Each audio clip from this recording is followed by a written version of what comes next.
நல்லது பண்றதுக்கு அரசியலுக்கு வாங்கடா, கொள்ளை அடிக்கிறது கொலை பண்றதுக்கு மாடா அரசியலுக்கு.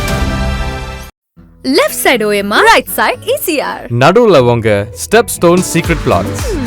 Beach Resort Plots, just 24 lakhs onwards. Call 9626899268. அண்ணாமலையை எப்படியாவது இந்த தேர்தலில் போட்டி போட வைக்கணும்னு பார்க்குறாங்க.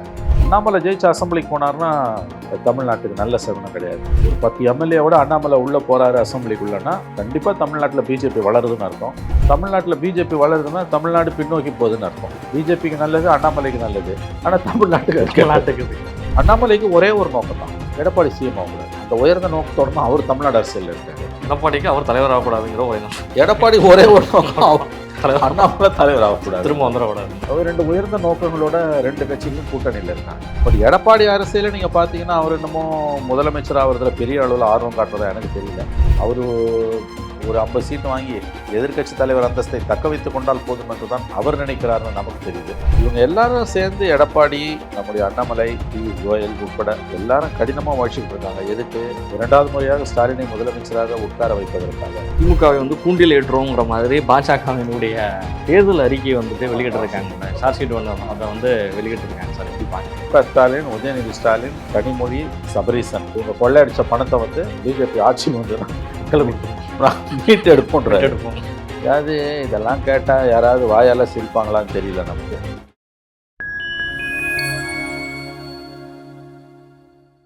பண்டை மீடியாவோட ஸ்பெஷல் இன்டர்வியூவில் சிறப்பழைப்பாளராக தமிழ்நாட்டினுடைய மூத்த ஊடகவியாளர் மணிசார் அவர்கள் இணைந்துள்ளார். சமகால அரசியல்கள் குறித்த பல்வேறு கேள்விகளை முன்வைக்கின்றோம். வாருங்கள் நிகழ்ச்சிகள் சார். வணக்கம் சார். வணக்கம். திமுகவை கூண்டில் ஏற்றுவோங்கிற மாதிரி பாஜகவினுடைய தேர்தல் அறிக்கையை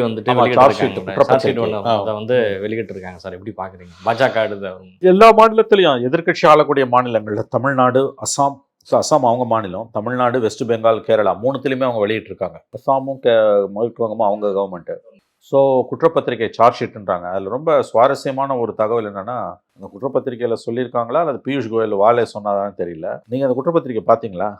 முழுமையான படிக்கலாம். அதுதான் சொல்கிறாரு, மு.க. ஸ்டாலின், உதயநிதி ஸ்டாலின், கனிமொழி, சபரீசன் இவங்க கொள்ளையடிச்ச பணத்தை பிஜேபி ஆட்சிக்கு மக்களுக்கு கொடுத்துடணும், மீட்டு எடுப்போன்ற. அதாவது இதெல்லாம் கேட்டால் யாராவது வாயால் சிரிப்பாங்களான்னு தெரியல நமக்கு. எவ்வளோ தூரம் மக்களை இவங்க முட்டாளாக்கின்னு இருக்காங்க. இந்த 5 வருஷத்தில் நீ என்னத்தை செஞ்சு கிழிச்ச? இப்போ இவங்க ஆட்சிக்கு வந்தால் நான் அதில் சபரீசன் பேர் எது கொண்டு சேர்க்குறாங்கன்னு தான் புரியல. முதலமைச்சர் உதயநிதி ஸ்டாலின், கனிமொழி ஓகே, பாலிடிக்ஸ்.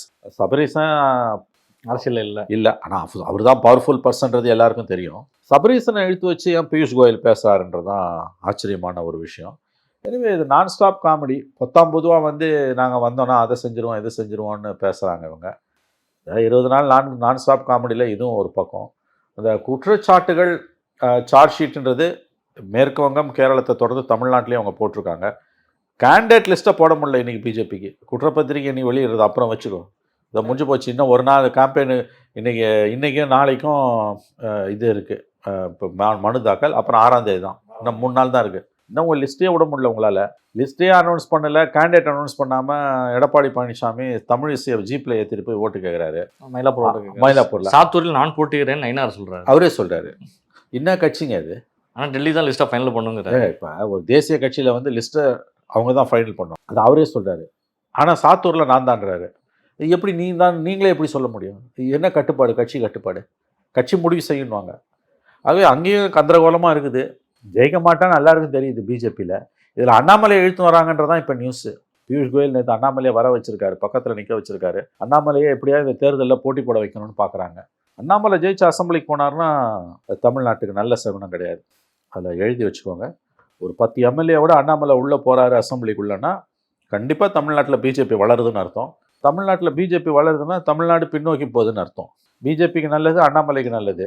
ஆனால் தமிழ்நாட்டுக்கு அண்ணாமலை அசம்பிளிக்கு போனார்னா பிக் நியூஸுங்க. அது பிக் நியூஸ், அதில் சந்தேகமாக வேணாம் உங்களுக்கு. ஆனால் அவர் போட்டி போட ஒப்புக்கொள்வாரா என்பது தான் நமக்கு தெரியவில்லை. தனி விமானத்தில் பாண்டிச்சேரி போகிறாரு. பாண்டிச்சேரியினுடைய ஒட்டுமொத்த பாஜகவும் அண்ணாமலை பிரச்சாரத்தை தான் அதிகம் விரும்பி அவரை தான் கூப்பிட்டுருக்காங்க. ஆனால் நயினா நாகேந்திரன் அவங்களை எங்கேயுமே அழைக்கவே இல்லை. மாநில தலைவர் அவர் தான். அண்ணாமலை பிரச்சாரம் செய்தால் போதும் அப்படின்னு சொல்லி பாஜகவுடைய எங்கெல்லாம் நிற்கிறாங்களோ அங்கே ஃபுல்லாக அவர் பிரச்சாரம் பண்ணியிருக்காரு.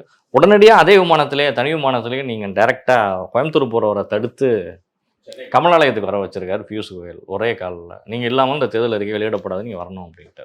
சார் நமக்கு பிஜேபியை பிடிக்குது பிடிக்கல, அண்ணாமலையை பிடிக்குது பிடிக்கல ரெண்டாவது சார். பாப்புலர் லீடர்னா அண்ணாமலை தான் சார், அதில் சந்தேகம் வேணும். மக்கள் மத்தியில் செல்வாக்கு மிக்க தலைவர்னா அண்ணாமலை தான்.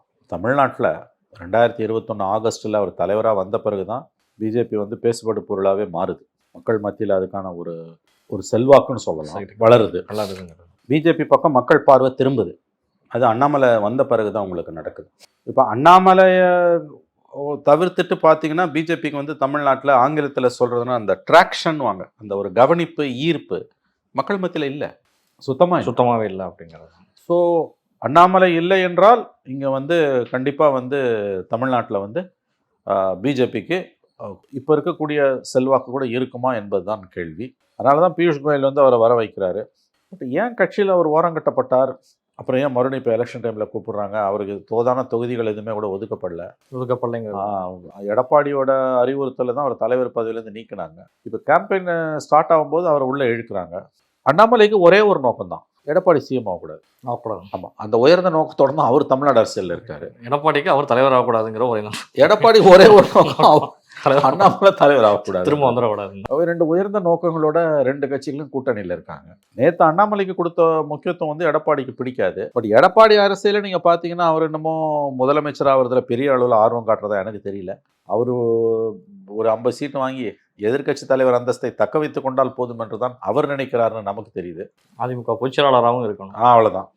சட்டசபையில் எதிர்க்கட்சி தலைவராக ஒரு 50 சீட்டோடு இருந்தால் போதும், அடுத்த 5 வருஷத்தை ஓட்டிலான்னு அவர் பார்க்குறாரு. இவங்க எல்லாரும் சேர்ந்து எடப்பாடி, இவர் நம்முடைய அண்ணாமலை, பியூஷ் கோயல் உட்பட எல்லாரும் கடினமாக உழைச்சிக்கிட்டு இருக்காங்க. எதுக்கு? ஸ்டாலினுக்கு இன்னொரு வாய்ப்பை கொடுப்பதற்காக, 2வது முறையாக ஸ்டாலினை முதலமைச்சராக உட்கார வைப்பதற்காக. இப்போ நாம் பேசின அனைவரும் எடப்பாடி, அண்ணாமலை, பிஜேபி, பியூஷ் கோயல் அனைவரும் கடுமையாக உழைத்து கொண்டிருக்கிறார்கள் தான் எனக்கு தோணுது. ஒருவேளை அதிமுக ஆட்சி அமைக்கும் பட்சத்தில் வந்து என்டிஏ அலைன்ஸுக்கு ஆளை வந்து பெரும்பான்மை பெற முடியவில்லை அப்படின்னா விஜயோடு வந்து நாங்கள் இணைந்து ஆட்சி அமைப்புக்கான வாய்ப்பு இருக்குன்னு ராம்தாஸ் அத்வாலே மத்திய அமைச்சர் வந்து பேசியிருக்காரு சார். இதெல்லாம் வந்து உருப்புறத்துக்கான பேச்சா தெரியல. இன்னும் கல்யாணமே ஆகலை, நிச்சயதார்த்தம் தான் நடந்திருக்கு. கல்யாணம் ஆகணும், குழந்தை பிறக்கணும், அதுக்கு பிறகு தான் இது எல்லாமே நீங்கள் பேசணும்.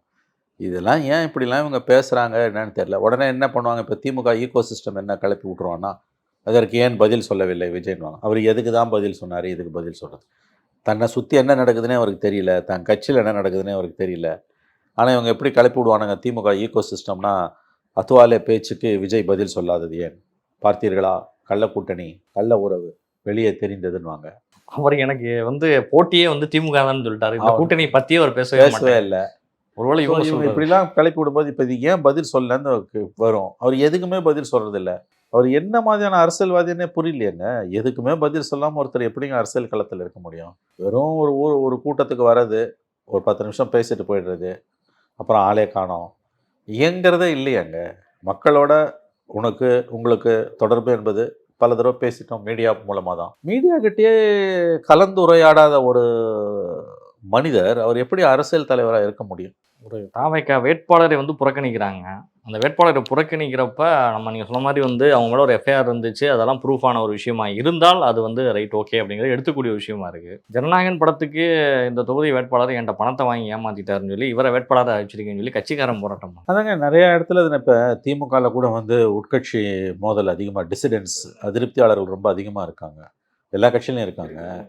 அது விஜய் கட்சியில் வந்து வெளியில் ரொம்ப அதிகமாக தெரியுது. மீடியா 90% மீடியா திமுக கட்டுப்பாட்டில் இருக்கிறதால அது வெளியில் தெரியுது உங்களுக்கு. மற்றபடி எல்லா கட்சியிலும் இருக்க விஷயந்தான் இது. பிரச்சனை அது இல்லை, அதிருப்தியாளர்கள் பிரச்சனை கிடையாது.